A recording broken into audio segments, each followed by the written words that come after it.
She asked me, son, when I grow old, will you buy me a house of gold? And when your father turns to stone, will you take care of me? You are surrounding all my surroundings, twisting the kaleidoscope behind both of my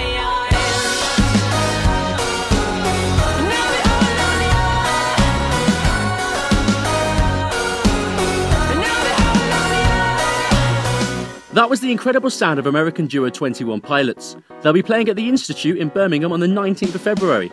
All the way from their current tour supporting Paramore in Australia, drummer Josh Dunn spoke to me about the band, the tour, and what the UK can expect from them. Hi Josh. Hey, how you doing? I'm not too bad. How are you? How's it going over there? It's so good. It's it's really cool. Well, actually, so it's our last day in Australia right now, and we're actually heading to the airport, and we're gonna go to we're flying over New Zealand. But the cool thing is, so we're from Columbus, Ohio, and I found out today that there's like a snowstorm in Columbus, Ohio, and here in Australia, I was on the beach for like 3 hours. So I can't really complain. I can't really complain at all. So is the tour going well? It's going really well.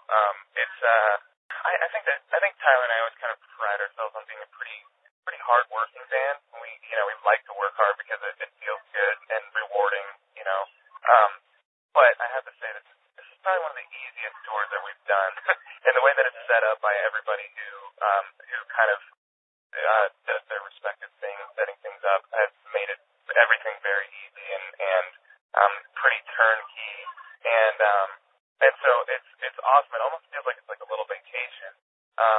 But it's so cool, and just hanging out with our friends in Paramore, and they're such cool and nice people, and we love them, and we love it over here. So it's really kind of like a dream right now, and I don't want to go home. That sounds amazing. So you're going all over the world. Your hometown is Columbus, Ohio. Like you said, what is it like playing so far away from home? When I was younger, I think when I was in high school, and I'm kind of like learning how to play, and I'm kind of like playing drums in my mom's basement. I just kind of imagined, my dream was like, I wanna play here in Columbus where more than 30 people come to a show. And I think it's kind of anybody's dream to be able to expand and have people enjoy what it is that they do and their art, especially because it's kind of a vulnerable thing. But to be able to travel and do it is so cool, and even in the States, just traveling and playing music. But then when you get to somewhere in the world that's almost as far away from home as possible, like at this point, if we were to start getting any further from home, we'd be closer. It's a very it's a crazy thing, and so it kind of in a way sometimes legitimizes it a little bit, and it's really cool. Absolutely. So do you get different reactions where you play, like from Ohio to Australia? Is it different? Yeah, I think that every single show is different, and we've done all sorts of different ones, whether it's opening for bands, bigger bands, or headlining our own show, kind of traveling around and playing in front of people who bought tickets to come to our show, and I think that even show from night to night of the same type of show are different. They're all different because every crowd is different. People think as a crowd differently, and but it's always I think it's always really interesting being in a position where we are opening for another band, because it's really, a lot of people there maybe don't know who we are, never heard of us before, and we get to play in front of them, and it's the concept of making a first impression is kind of interesting, and it's kind of like this fun little challenge where you know that you don't just have your songs get you by, or people knowing your music, but it's really, you have to look at it as like, okay, how can we get them to like us, or even get them to not pissed at us for being right in the way of them seeing the band that they paid money to see. Well, I'm sure you guys aren't going to have a problem with that challenge. So, like, you have a very unique sound and style. How do you guys describe it? That's a really good question.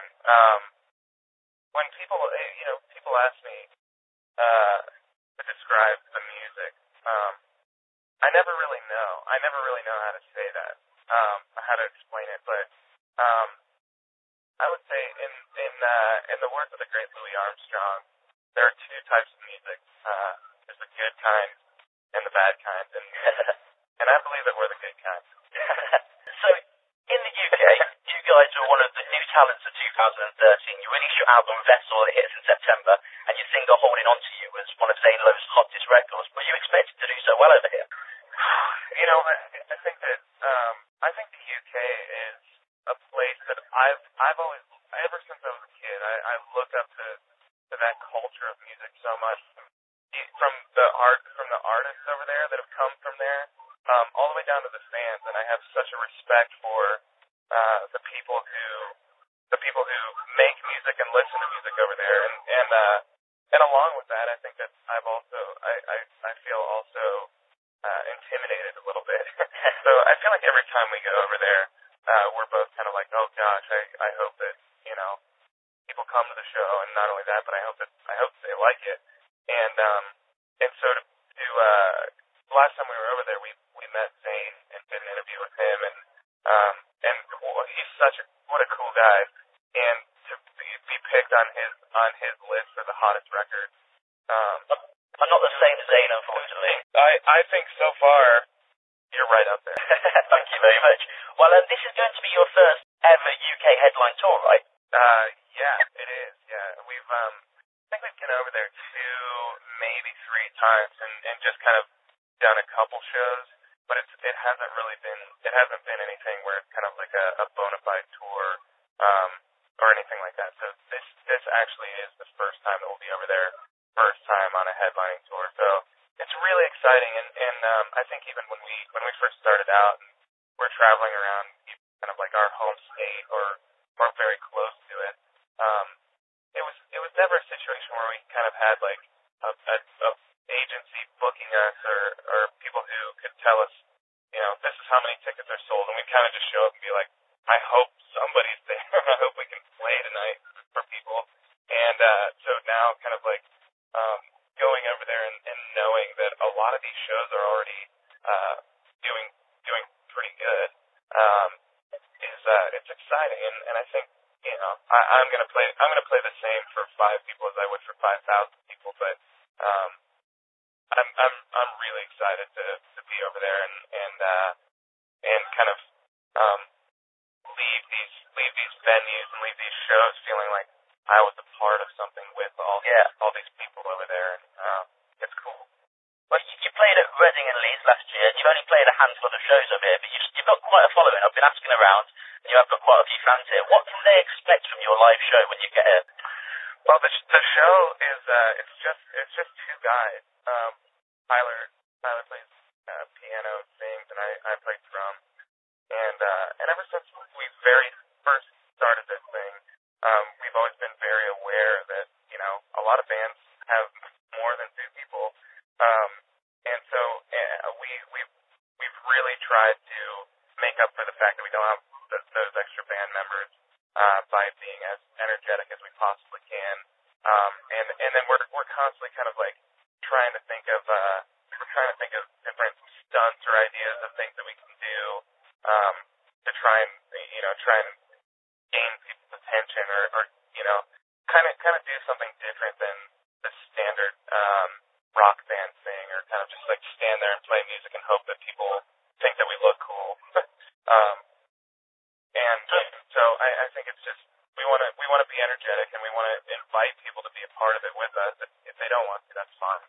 If they do, then we can all have a great time together, and that's what I think it's really about. And if it was just Tyler and I playing in a room with nobody there, it would be a horribly weird situation. So it's a lot more fun when people are there and having fun with us. I've seen you both wear balaclavas and masks on stage. What's that about? The masks? When we first started playing music together, it was kind of something that we started doing really because we were smack dab in the middle of the local scene, and we knew other kids who played in bands, and they were trying to make it, and so we look at each other and we're just kind of like, we want to stand out a little bit, do something a little bit different, or maybe have people look at us and see something a little bit different than what they've been seeing, and so it's really something to kind of stand out a little bit. The other thing is that kind of what I was saying earlier. I think that if all those people weren't there, the show wouldn't be at all what it is, or what it would.